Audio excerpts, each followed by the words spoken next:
video, we're going to talk about some triangle theories. Okay, before we talk about triangle theories, I want to talk a little bit about, the types of triangles. So there are technically, we can label triangles by angles and by sides. So technically, we can have two names for each triangle. Okay, so if it's an acute angle, it means that the three angles are less than 90 degrees. If it's an obtuse angle, we have one angle that's greater than 90 degrees. If it's a right angle, we have one right angle. And then if it has three congruent angles, this is an equilateral triangle. It's called equiangular, and they all have 60-degree angles. Okay, we classify it by sides. The three congruent sides, that's equilateral, which is different than equiangular, because equiangular means equal angles. Equilateral means equal sides. Okay, and then we have two congruent sides is isosceles, and then no congruent sides is called scalene. So the triangle sum theorem, which a lot of these theorems are going to sound they're going to sound hard. They're not. Okay, so the triangle sum theorem just means that all of the angles of a triangle measure to 180 degrees. Okay, so that means that angle A plus angle B plus angle C is equal to 180 degrees. Now, this notation is how you would say an angle. So this says right here, a measure of angle A. Okay. And then we have the exterior angle theorem. The exterior means outside angle. So this angle 1 right here, that's your exterior angle. And it says that the exterior angle is formed by extending any one side of a triangle. So again, this triangle has just been extended. And an exterior is always equal to the sum of the two non-adjacent sides. Remember, we talked about the word adjacent means next to. So it's the two angles that are not next to. So basically, we would have angle 2 plus angle 3. That would be our exterior angle. Okay, so if we do a little bit of math here, some examples. I have number 1. This angle is 24, this angle is 37, and it wants to know what angle 1 is. Okay, so what we're going to do is we're going to take 180 degrees, because that's what the entire triangle is adding up to. We're going to subtract 24, subtract 37, and that would be our angle 1. Okay, so we go to our calculator, we do 180 minus 24 minus 37, and our angle here is going to be 119. So 119 degrees. So this triangle right here, if we were to label it, this would be an obtuse triangle because it has one angle that's bigger than 90. Okay, so that's how you would solve those. Number 2, it's asking for angle 1. This angle 1 is an exterior angle. It's on the outside. So what we can do is we are just going to add up the two non-adjacent. So we do 76 and we add 52 to it.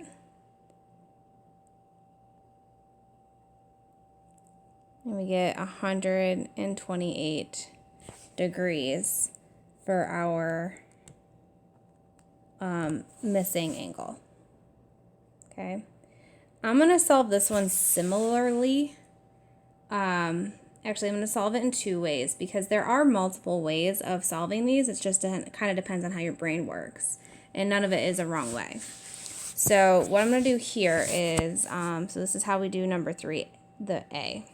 So using exterior angle theorem, I know that 104 degrees, the exterior angle is going to be equal to 79 plus I'm going to label it X because I don't like to label it with 1 because then it just looks like you're adding 79 and 1.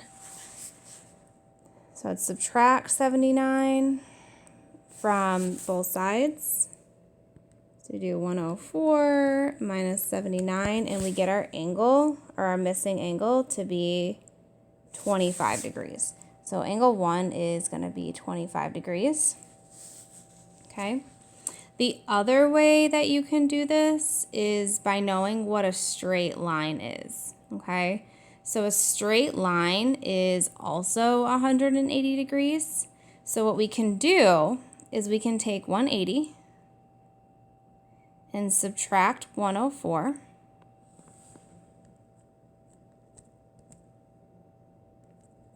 And we get 76.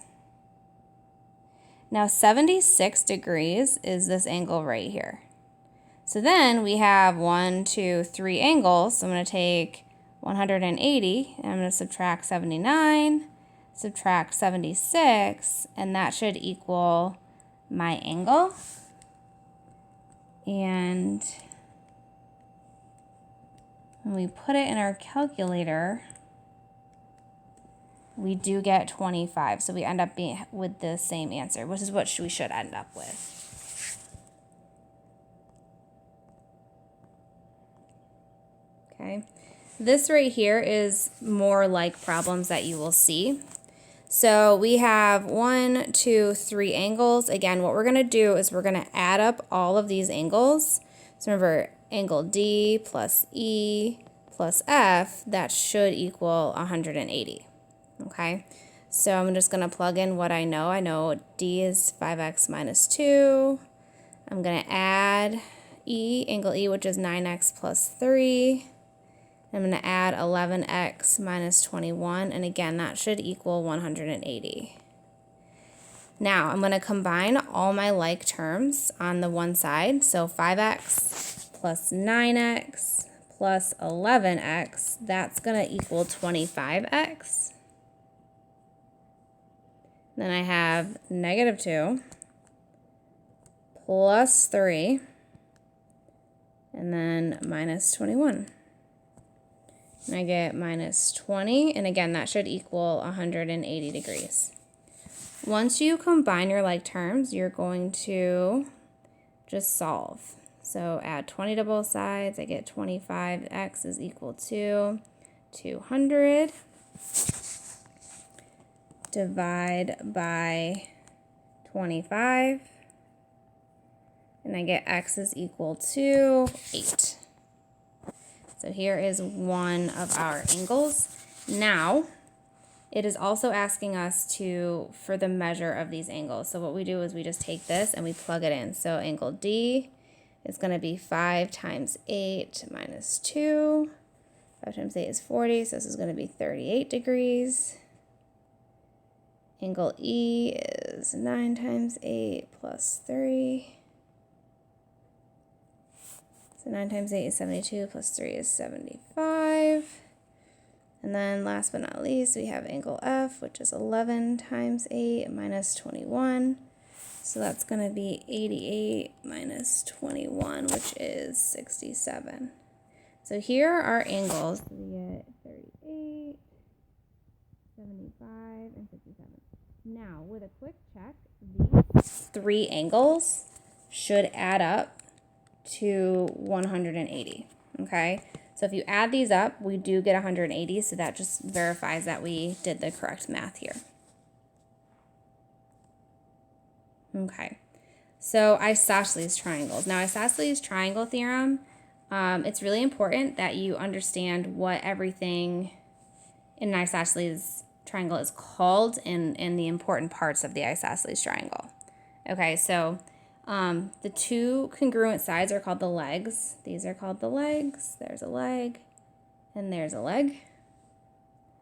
The angle that intersects, where the legs intersect, so the angle that's not the same, that's called the vertex, okay? It's not always on the top. People think the vertex angle is always the top angle. It's not. It's the angle that's in between the 2 legs, okay? The the side opposite of the vertex angle, this is the base. And then these angles right here, those are the base angles, okay? Again, very important because some word problems will say, this is the vertex angle, and you have to know which one is which, or this is a base angle, and you have to know that there are two base angles, okay? So basically, that's what the isosceles triangle theorem says. If two sides are congruent, then the angle is opposite. So again, yeah, those base angles, the ones that are opposite. So angles 2 and 3. So angle 2 is equal to angle 3. And then these little hash marks right here tell us that those sides are going to be congruent. Okay? And this is how we work with them. So it wants us to find angle J and K, but look, they only give us one angle. But they do tell us that these sides are congruent. So if we know two sides are congruent, we know that it's going to be an isosceles triangle. So the angles opposite of the congruent sides are equal. So if L is 68, then I know J is going to be 68. Okay. And then now that I know two angles of a triangle, I'm just going to take my triangle sum theorem, 180 minus 68 minus 68, and that is going to get me my third side, which is going to be 44.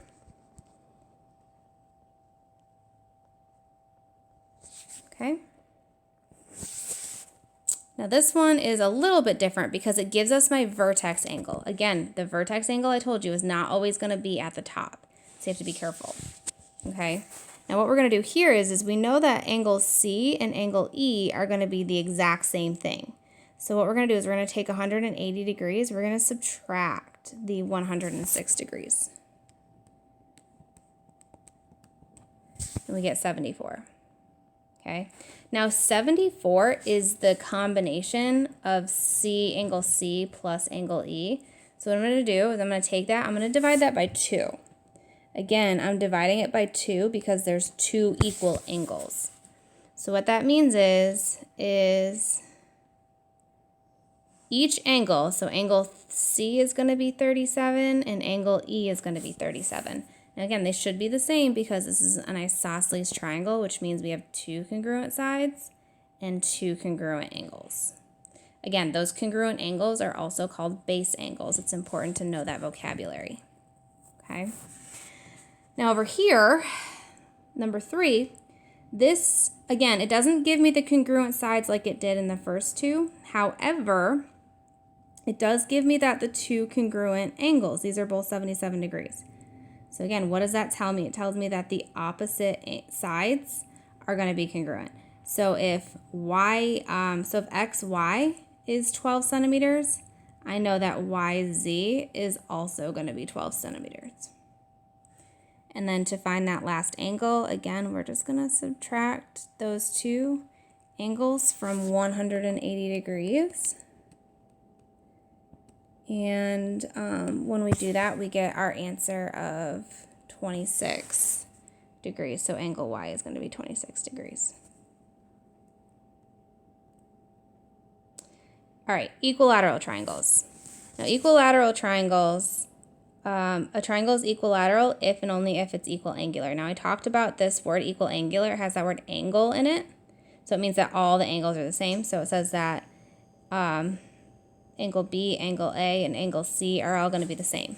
Well, if you take 180 degrees and you divide that by the 3 angles that are the same, you get 60, okay? So basically it says if angle A, angle B, and angle C are all the same, they're all going to be 60 degrees, okay? That is an important thing to know. And then also we know that if all the angles are 60 degrees, then we know that all the sides are going to be the same. So it's kind of just like using our common sense. So if we look at these few examples here, okay, first of all, with angle A being 60 and angle B being 60, if you weren't really paying attention and you subtracted 180 minus 60 minus 60, you're going to get you're going to get 60. So we know angle C is going to be 60. That looked terrible. We know angle C is going to be 60, which tells us that this is now an equilateral triangle, okay? Now that we know that they're equilateral triangles, we know that all the sides are going to be the exact same, which means that if AB is 9 feet, so is BC, and so is AC. Okay? And number 12, these little hash marks, this 24 doesn't really help us, but these little hash marks tell us that this is an equilateral triangle.